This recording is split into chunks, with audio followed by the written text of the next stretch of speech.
The Fire Rescue Department of Los Angeles just released a report confirming the death of 56 citizens during the tsunami which struck the Californian coast last Tuesday.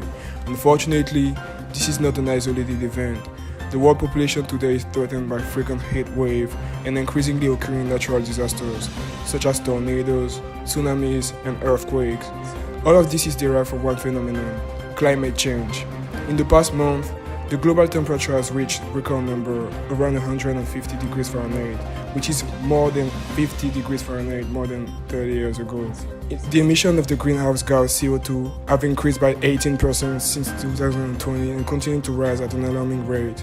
This is Brice Monday reporting for CNN. Stay tuned for further information. This is not a reality, but it could be if we do not take the necessary actions to stop it.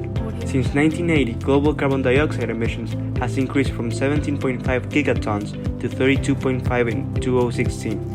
That is an 85.7% increase within 36 years. This drastic increase in CO2 emission can be attributed to the excessive use of electricity, transportation, natural gas, refrigerant, landfills, and fertilizers.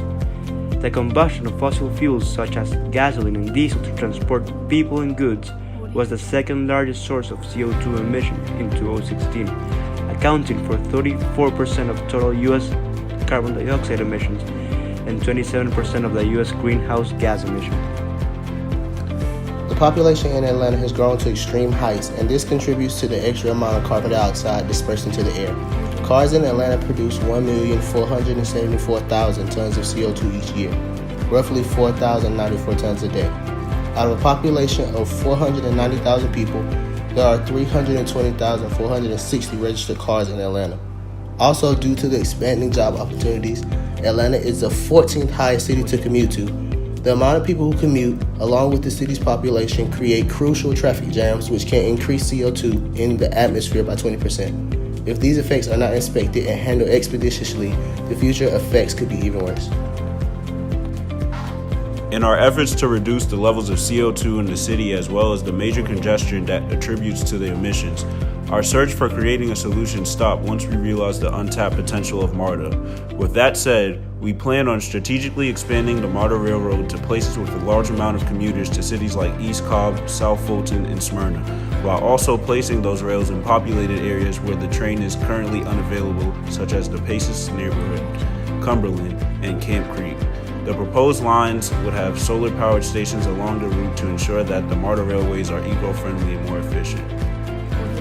Benefits of expanding Marta railways include less traffic because there would be less people taking their cars to work, and it would bring a higher quality of life because the streets would remain cleaner. Only about 15% of people in and around Atlanta use Marta to commute to work. If we could find a way to get more people to take Marta and raise the statistics to 50% or even 20% of people, and if we could lower the amount of commuters taking cars, CO2 emissions could be drastically reduced.